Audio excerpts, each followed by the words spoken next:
She was a billionaire tech mogul. He was just a nobody, a broke waiter at a rundown cafe. She insulted him in front of everyone. But what he did next left her speechless, and the whole internet cheering. Before we start the story, don't forget to hit the like button, share, subscribe, and drop a comment telling us where you're watching from. Also, turn on the notification bell so you never miss our latest videos. Alright, let's get into the story. Jessica Warren did not believe in small places. She lived her life in glass towers and boardrooms where ceilings were made of light and walls whispered data. Her name was stitched into the fabric of Silicon Valley, not just as a woman in tech, but the woman, the mind behind the AI revolution, the one Forbes never stopped writing about. But that day, there were no helicopters, no assistants whispering updates through earpieces, no marble conference tables.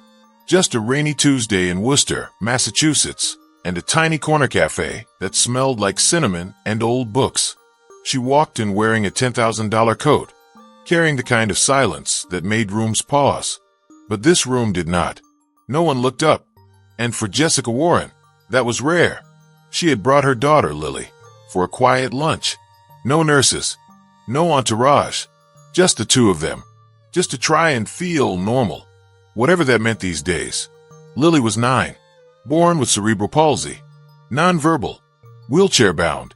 She hadn't smiled in weeks. Jessica noticed. Of course, she noticed. But noticing wasn't the same as connecting. She hadn't fed Lily herself in months. Maybe more. There was always someone else. A nurse. A therapist. A perfectly scheduled routine. They sat by the window, with the raindrops painted long, slow trails down the glass. Jessica tapped her phone once, twice, checked her calendar, waited. That's when he arrived. He didn't walk. He moved. Calm, unrushed. A young man with a buzz cut, brown eyes that saw everything, and a name tag that simply read Tyler. He didn't glance at Jessica, didn't flinch at her presence, didn't even blink when the hostess whispered her name. Instead, he knelt beside Lily's chair. "Hey there, superstar," he said. His voice was soft, like a song you almost missed the first time, but couldn't forget after. Lily tilted her head slightly. Her eyes locked onto his. She didn't speak, of course, but she saw him, and he saw her. Tyler placed a bowl of steaming tomato soup on the table, then carefully picked up the spoon. He tested it with the back of his hand. He smiled. "Don't worry, I'm certified in epic soup feeding. Pretty sure that's a real degree." Jessica blinked. What was this? A joke? An attempt at charm? He scooped a spoonful, slowly, steadily, and brought it to Lily's lips. She opened her mouth. Just like that. No hesitation. No flinch. No fear. He wiped her chin gently with a napkin. Not like she was fragile. Not like she was broken. Like she was just a kid. Eating soup. Having lunch. Jessica's hands tightened on her lap. She hadn't seen Lily giggle in days.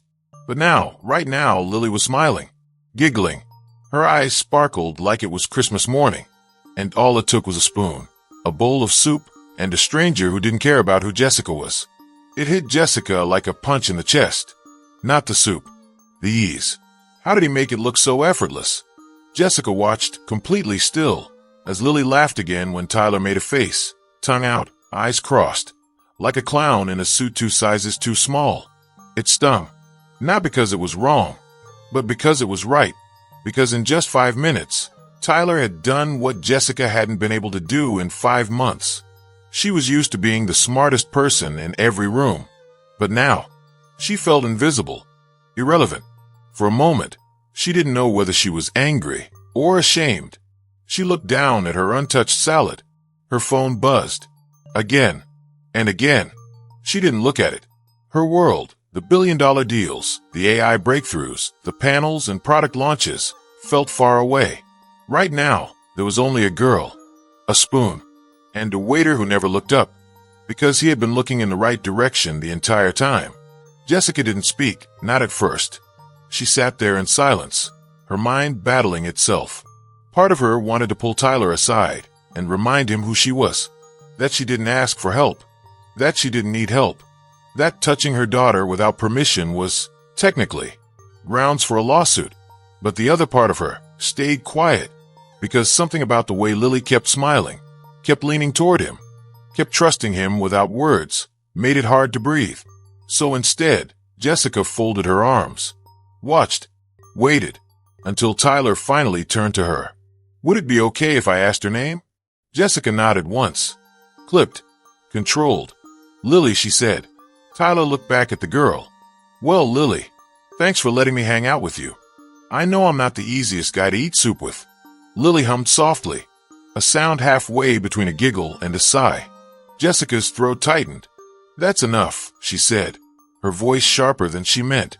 Tyler stood, collected the spoon, and wiped Lily's chin one last time. Sorry, he said gently. I didn't mean to overstep. Jessica raised an eyebrow. Do you always feed customers children? Only the cool ones, he replied with a small smile. She narrowed her eyes. What's your background? What's your actual job? He looked at her, confused for half a second, then shrugged. This, that, a few shifts a week here. I do odd jobs. Deliveries, yard work. You're a handyman. Something like that. No degree. Tried nursing school. Had to drop out when my mom got sick. Jessica leaned in, her tone clipped, professional. So no stable income. No career. No direction. Tyler tilted his head. No, I guess not. Jessica smiled. It wasn't warm. Then maybe you should focus on fixing your own life before playing hero in mine. Silence. The cafe air thickened. But Tyler didn't blink, didn't flinch. Instead, he looked at Lily. She's not broken, you know. Jessica's fingers tightened around her fork. Excuse me? She doesn't need saving. She just needs someone who sees her. The words hit harder than she expected. Jessica had been called powerful, visionary, ruthless, but never blind. She leaned forward, eyes cold. You think you know something about my daughter after 5 minutes? Tyler looked her in the eye. No, but I know what it looks like when someone's lonely. That was the first strike. Not from Jessica. From him. Delivered without venom. Without anger. Just truth. She didn't answer. Couldn't. Her silence screamed louder than any retort. Tyler turned to leave. But just before disappearing into the kitchen, he paused and said, Nice meeting you, Jessica. No, ma'am. No apology. No fear. Just her name. Said plainly. Like it meant nothing. And somehow, that made it sting even more. Jessica sat back in her seat. Her salad still untouched. Her phone still buzzing. And her daughter still smiling. That was the problem. Because deep down, Jessica knew that in one lunch break, a man with no title, no wealth, and no power had done what she hadn't. He had seen Lily. And worse, Lily had seen him back. Jessica Warren was not used to feeling small. And yet, as she drove away from the cafe, windshield wipers beating back the rain like ticking metronomes, she couldn't shake the weight in her chest. Like something had been cracked open, exposed. She glanced in the rearview mirror. Lily was asleep in her booster chair, a faint smile still playing on her lips, as if something beautiful had bloomed inside her while Jessica wasn't watching. Jessica hated that feeling. She had worked too hard, sacrificed too much, to let someone like him, a nobody waiter with paint-stained shoes and soft eyes, make her question her worth as a mother. Who does he think he is? She said it out loud. The words echoed inside the luxury vehicle like a curse. That night, she pulled up his name from the receipt. Tyler Brooks. No LinkedIn profile. No college credentials. No articles. No startup history. No investment rounds. Nothing. Just silence, which made her even angrier. She told herself she was just being cautious, protecting her daughter. But deep down, she was hunting for something, anything, that would prove she was right, that he was unworthy, that his kindness was performative, transactional, strategic. But all she found were scraps. A tagged photo on an old church's Facebook page. A blurry image of Tyler kneeling beside a kid on crutches, adjusting the laces of worn-out sneakers. No sponsors. No hashtags. No attention. Just a moment. Captured and forgotten. The next morning, she returned to the cafe. Alone. No Lily. No makeup. No distractions. Tyler wasn't there. A young barista with dyed green hair said he'd taken a few days off. Family stuff, I think. Family stuff? Jessica had built her empire by digging deeper than anyone else, and she wasn't about to let one unfinished conversation ruin her rhythm. Where does he live? The barista raised an eyebrow. Why? Jessica leaned in. Because I owe him something. The lie tasted bitter. Try the church on Mason Street. He volunteers there sometimes. Jessica left a $50 tip and walked out into the drizzle, her heels clicking against the wet sidewalk. The church was small. Old bricks. Crooked fence. A sagging bench outside, where weeds grew between cracks in the cement. She didn't belong here. But she went anyway. A kid with a cast on his leg waved at her, then shouted toward the side of the building. Hey, Mr. Tyler. Someone fancy's here for you. A few seconds later, he appeared. Same buzz cut. Same calm eyes. Same hands stained with grease and clay. He looked surprised, but not impressed. You really tracked me down. Jessica folded her arms. You left before we finished our conversation. He wiped his hands on a towel, then nodded toward the bench. They sat. She didn't like benches. Benches didn't come with cushions or title plaques or built-in heating. But she sat anyway. I wanted to understand, she said. He waited. She hated that too. The way he let silence live between sentences, like it was allowed to breathe. My daughter doesn't respond to people, Jessica said. Not usually, but with you as she did. Why? He looked out at the yard where a couple of kids were drawing with sidewalk chalk. Because I didn't ask her to be anything but herself. Jessica bit the inside of her cheek. You know who I am, right? Yes. You know what I could do for you. Yes. So why didn't you ask? He turned toward her slowly. Because the people who matter don't need to. Jessica felt the sting again. It wasn't sharp. It was steady. Like a mirror being held up after years of looking away. He stood. I didn't feed Lily because she's broken. I fed her because she was hungry. There's a difference. Then he turned and walked away. And Jessica, for the first time in years, she stayed on that bench, letting the rain soak into her sleeves. And she didn't move. Because something inside her had. Jessica Warren did not cry. Not when investors pulled funding. Not when tabloids twisted her divorce into front-page entertainment. Not even when she missed Lily's first Christmas due to a board crisis in Tokyo. But that night, sitting in the back of her town car, fingers trembling on her phone, she came close. Not from sadness, from fury. Not at Tyler, at herself, for being affected, for feeling seen, for letting a nobody from nowhere say things to her that no one in her billion-dollar empire ever dared to whisper. She opened her laptop, pulled up her team's internal database, typed Brooks, Tyler into the search bar. Nothing. She dug deeper. County records, DMV logs, church directories. She even texted her head of security. Find out who he really is. An hour later, she had it. Room above a garage on the edge of Grafton. No utilities in his name. Old student debt and collections. No car insurance. No assets. Just a list of things missing. And yet, he'd made her feel like she was the one lacking. Unacceptable. She shut the laptop hard enough to echo. The next morning, she returned to the cafe again. This time, she brought Lily. She wasn't planning to let Tyler get away with making her feel like an absentee mother. She would show him what presents looked like. They arrived early. She fed Lily herself. Clumsy. Awkward. But she did it. She read a book out loud. Pushed Lily's hair behind her ear. Tried to replicate whatever magic Tyler had conjured days before. But Lily didn't laugh. Didn't giggle. Didn't hum. She looked distant. Tired. Empty. Like something had been opened and then closed again. Jessica gritted her teeth. And that's when Tyler walked in. His apron slung over one shoulder. Headphones still in his ears. He stopped mid-step when he saw them. Jessica raised an eyebrow. Back to work already? Tyler nodded, surprised. She offered a cool smile. Good. Lily missed you. Lily didn't react. And Jessica saw it. The tiny flicker of disappointment in his eyes. Like a candle being pinched.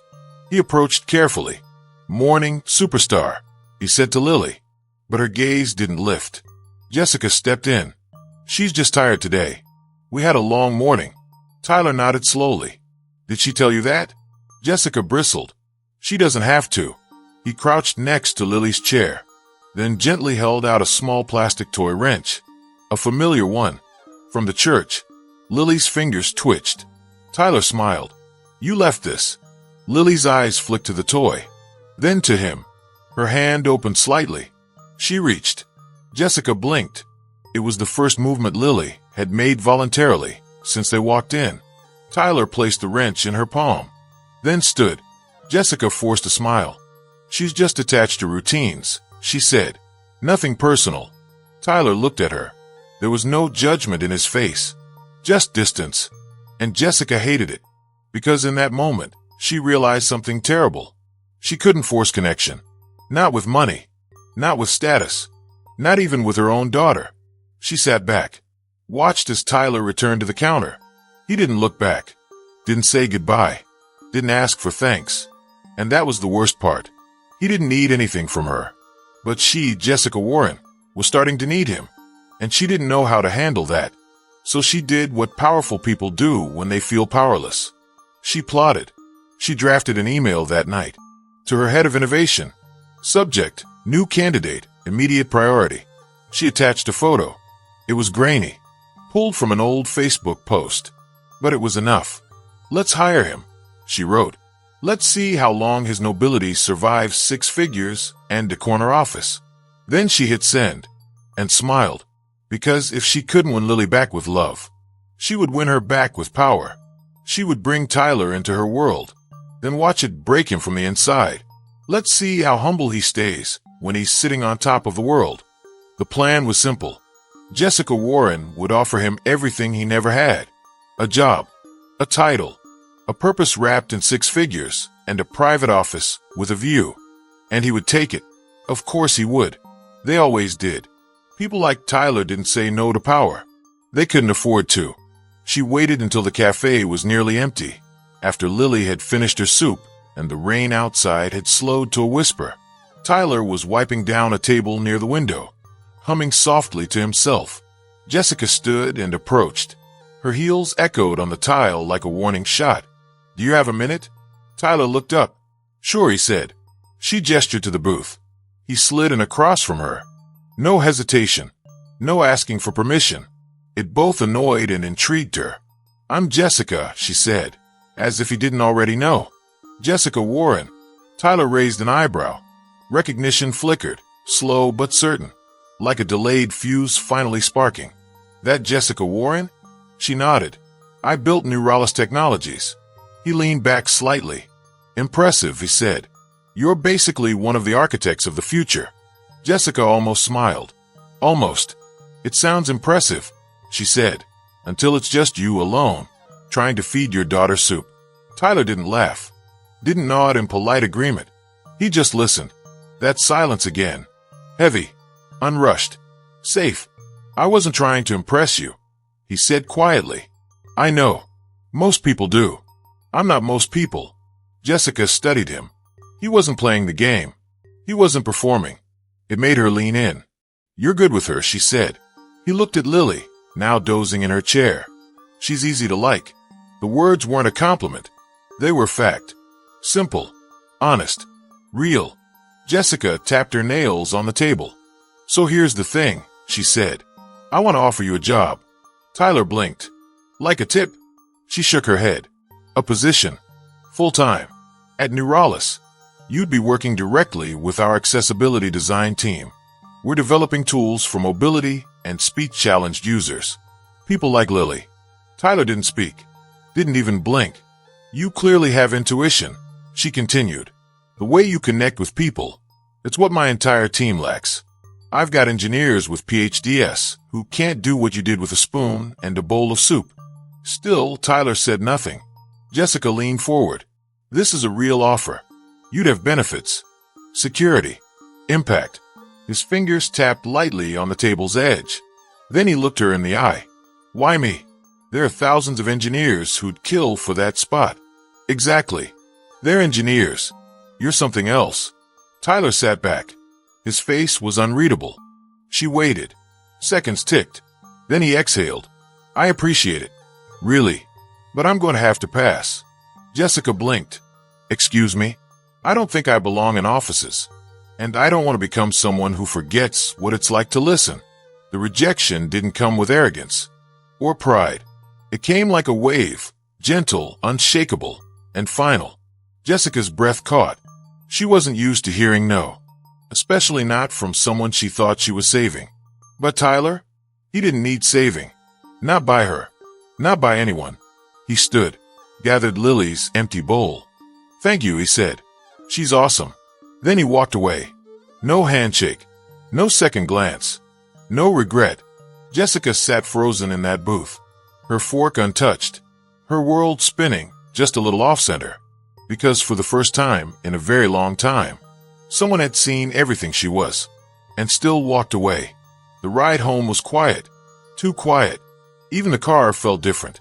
The leather no longer seemed luxurious, just cold.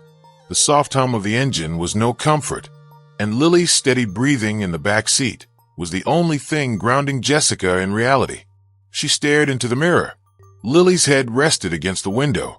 Her small fingers still held the corner of a napkin Tyler had used to wipe her chin. Jessica blinked. Hard. Because the truth was ugly. For years, she had thought love was management, scheduled affection, performance tracked by progress. But Tyler, he had no app, no credentials, no algorithm. And yet he had unlocked something in Lily in 5 minutes that no therapist or caregiver ever had. And now he had said no. Not just to the job. To her world. To everything she believed proved worth. She hated how deeply that cut. Back at home, Jessica ignored the flood of emails and notifications that awaited her. She turned her phone face down. She didn't want data. She wanted answers. Why did it matter? Why did he matter? He was just a waiter. Just a guy. She had entire departments under her. Hundreds of people. Billions in funding. She could build a robot that mimicked empathy. But she couldn't fake what Tyler had. Connection. Not charm. Not persuasion. Presence. She walked to Lily's room and found her asleep. But something about her posture was different. More relaxed. More grounded. Like something small had shifted inside her. Jessica sat beside the bed and ran her fingers through Lily's hair. She didn't know how to braid. She didn't know the words to say. But she sat there. For the first time in years, she just sat. No plan. No agenda. Just her and her daughter. Later that night, she poured herself a glass of wine she didn't finish, opened her laptop, and stared at a blank document. She meant to write an email. Maybe to a board member. Maybe to herself. But the cursor just blinked. Over and over. Like it was waiting. For something real. Jessica leaned back in her chair. Looked around her massive penthouse apartment. Perfect. Polished. Sterile. A museum of success with no fingerprints. And in that silence, she remembered what Tyler had said. Because I don't want to become someone who forgets what it's like to listen. She closed her eyes. When was the last time she had really listened? Not to analysts. Not to markets. To people. To Lily. To herself. The answer came slowly. Too long. Far too long. The next morning, she returned to the cafe.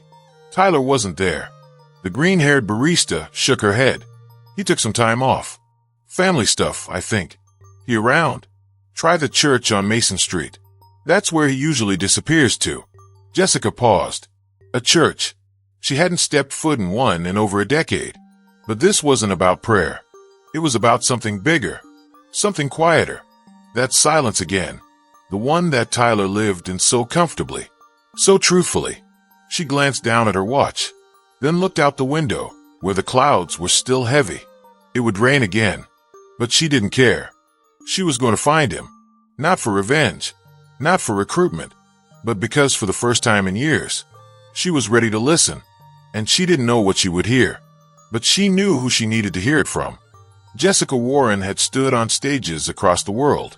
She'd addressed world leaders, debated Silicon Valley giants, even gave a keynote next to a robotic dog that cost more than a house. But now, she was standing in front of a red brick building with a sagging fence and chipped white paint. No security. No valet. No one cared who she was here. She tightened her coat against the wind and stepped through the gate. A boy with thick glasses and a cast on his leg spotted her. He looked up from a tangle of chalk drawings and shouted without hesitation, "Hey, Mr. Tyler. Someone's here for you." Moments later, Tyler appeared.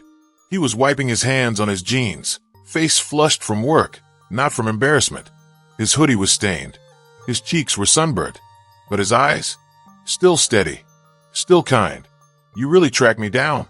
Jessica didn't smile. "I wanted to understand," she said. Tyler nodded slowly, then motioned toward an old bench near the sidewalk. They sat. The wood creaked beneath them like it hadn't held two people in years. She didn't speak right away. She watched the yard. Kids were chasing a soccer ball, their laughter bouncing off the walls like music. One of them had a prosthetic leg. Another wore a hearing aid. None of them seemed broken. They were just kids, playing. Jessica cleared her throat. "You offered me nothing." Tyler looked at her. "I wasn't trying to. Most people ask me for something the second they meet me." He didn't respond.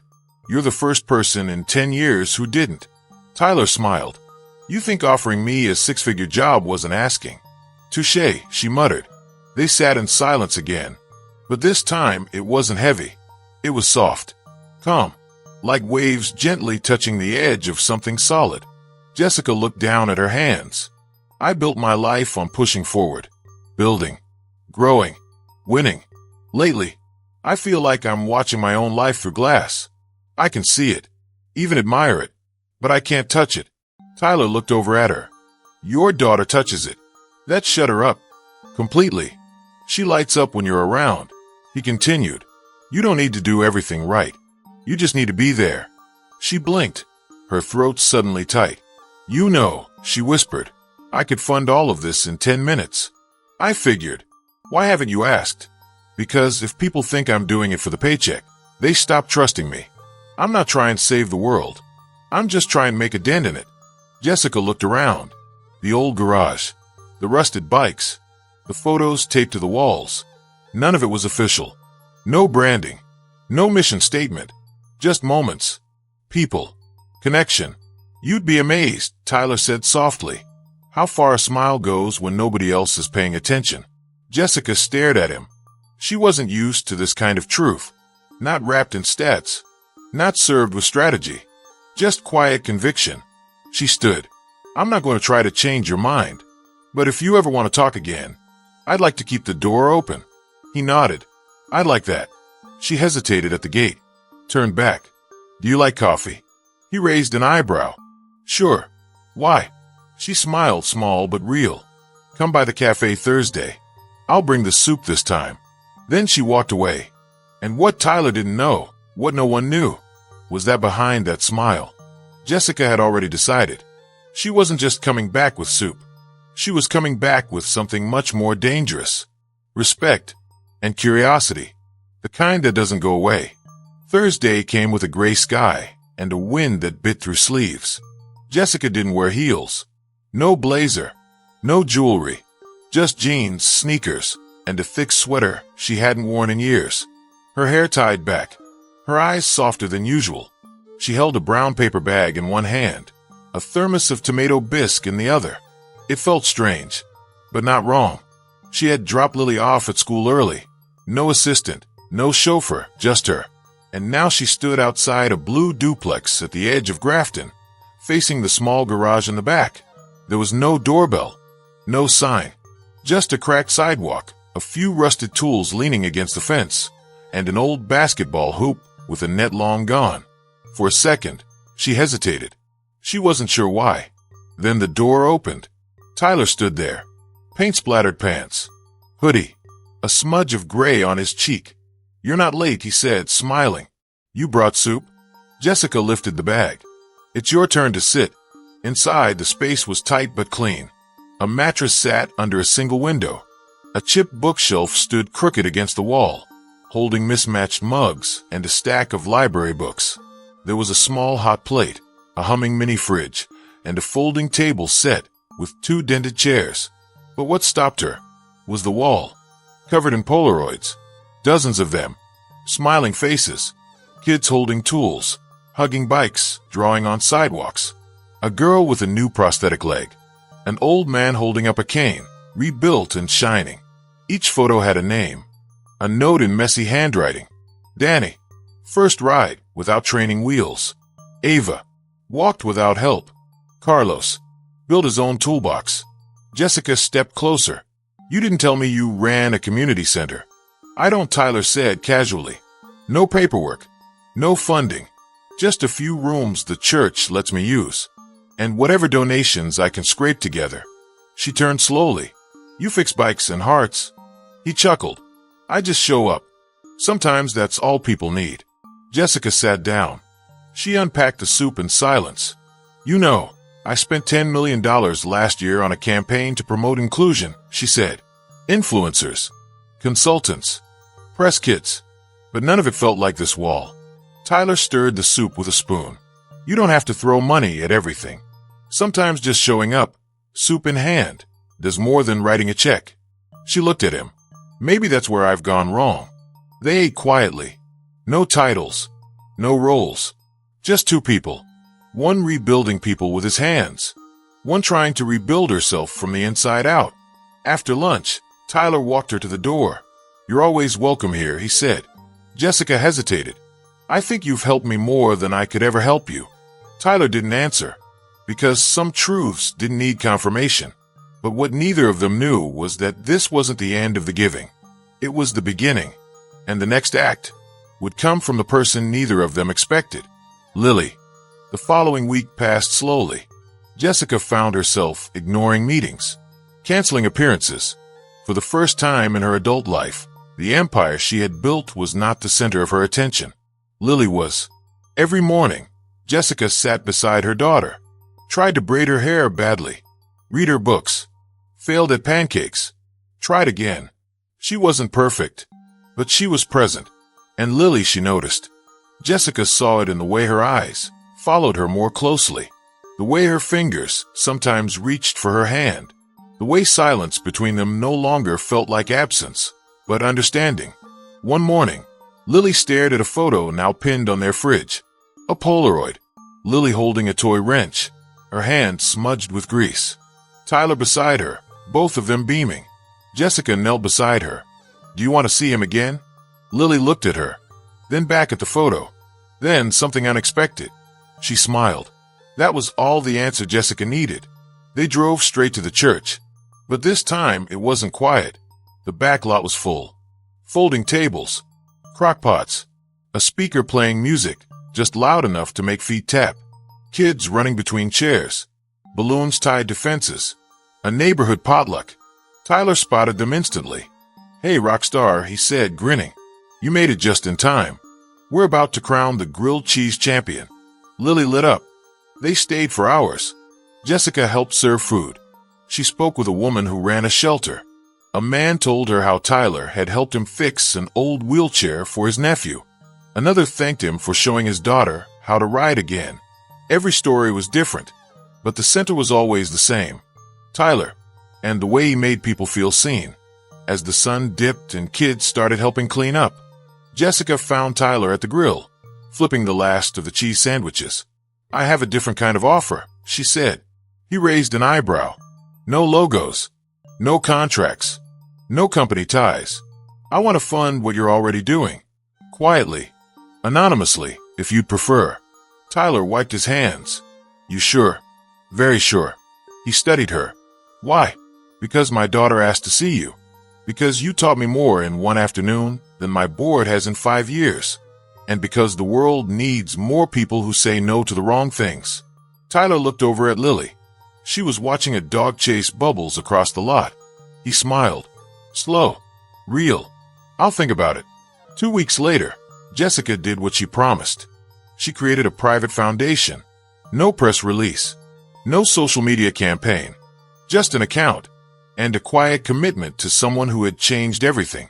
The center got new plumbing. A ramp for wheelchairs. 2 extra rooms for homework and art supplies. But more than that, they got her. Jessica showed up. Every Saturday. She helped fix bikes. Read to kids. Served soup. Lily passed out crayons, sorted books, learned how to hold a spoon steadier. Tyler taught Jessica how to patch a tire. She taught him how to write a grant proposal. They never defined what they were. It wasn't a business deal. It wasn't a friendship. It was something quieter, stronger, and always, at the center of it was Lily. Then came the moment, the one no one expected. It was a Thursday afternoon. Jessica had left a board meeting early, picked Lily up herself, drove straight to the center. No agenda, just instinct. The place was buzzing. Chalk drawings on the sidewalk. A kid strumming a beat-up guitar. Laughter bouncing between brick walls.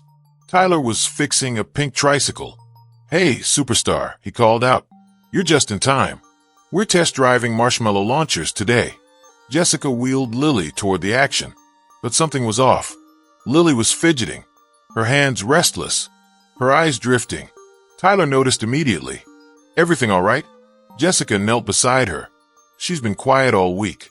Tyler squatted next to them. "Mind if I try something?" He reached into his pocket, pulled out a spoon. Not just any spoon. One they had designed together for a younger boy at the center. Lightweight, curved, easier to grip. He held it out to Lily. She didn't move, didn't blink. Then slowly she reached. Her fingers curled around it. Careful, trembling. She turned it, scooped an imaginary bite, and tapped it gently against Tyler's knee, leaving a smear of invisible soup on his jeans. Tyler blinked. "Wait," he whispered. "Was that my turn?" Lily giggled. Sharp, clear, proud. Jessica froze. She felt the world go still. Tears rose before she could stop them. It wasn't just about the spoon. It was what it meant. Lily, who had always been fed, who always waited, who always depended, had made the first move. Jessica dropped to her knees beside them. Lily giggled again, held up the spoon, offered it. A small gesture, but it shattered something inside Jessica. "You did that," she whispered. She didn't know if she was talking to Lily or to Tyler. Maybe both, because this was the moment. This was the change. Not a product launch, not a headline, just a girl, a boy, and a spoon. And that was enough. The center had gone quiet. The sun had dipped behind the trees, painting the sky in soft pinks and fading gold. Most of the kids had gone home. The sidewalk was still covered in chalk sketches. A soccer ball rested in the corner, deflated but still whole. Jessica sat alone behind the garden beds, fingers idly pulling blades of grass. She wasn't thinking about tomorrow's meetings, or quarterly projections, or shareholder reports. She was thinking about a spoon, about a giggle, about a moment that had no price tag. Tyler walked over. He didn't ask what she was doing, just sat beside her. They didn't speak for a while. Wind moved gently through the trees. She finally broke the silence. "Thank you," she said. "I didn't do anything," he replied. "You listened. You made space. That's more than most people ever do." Tyler looked toward the sky. "I used to think I had to be important to be useful," Jessica admitted, "to earn space in the world. But tonight, watching her hold that spoon, I think I've been measuring everything wrong." Tyler nodded slowly. It's easy to confuse loud with meaningful. She smiled, a little sad, a little free, then looked at him. "So what now?" He shrugged. "We keep showing up. We keep listening. That's always been enough." Jessica reached into her coat pocket, pulled out a thermos. "I brought soup," she said. He laughed. "I knew I liked you for a reason." They poured it into paper cups. No gold-plated spoons. No hand-stitched napkins. Just soup, shared between two people who had once lived in different worlds, and now sat quietly in the same one. Jessica glanced toward the photos taped inside the garage. The mismatched bikes, the chalk stains on her jeans. She felt lighter, more real, because she wasn't behind glass anymore. She was in the dirt, on the floor, at the table, next to the people who made her feel something again. Tyler sipped his soup. "You're not who I expected," he said softly. "Neither are you." She looked at him, not as a savior, not as a waiter, but as someone who had helped her find her daughter again, and maybe even herself. Lily was the thread that had pulled them together, but it wasn't just about her anymore. It was about presence, about showing up, about seeing someone without trying to fix them. Some stories don't end with applause or headlines. Some just end with soup and someone finally understanding what matters most. Sometimes the greatest change in life doesn't come from power, money, or position.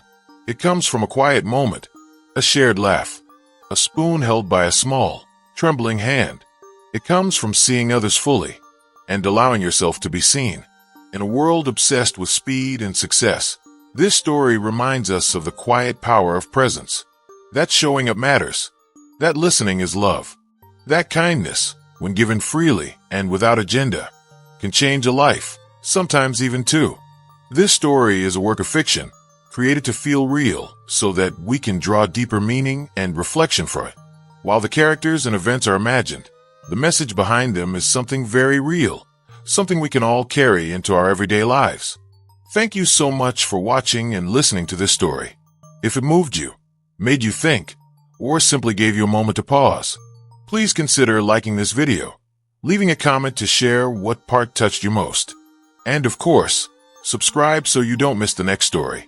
Because here, every story is told with heart, and every view helps us keep telling more. Until next time, stay kind, stay present, and remember, sometimes, all it takes is a spoon and a little courage to change everything.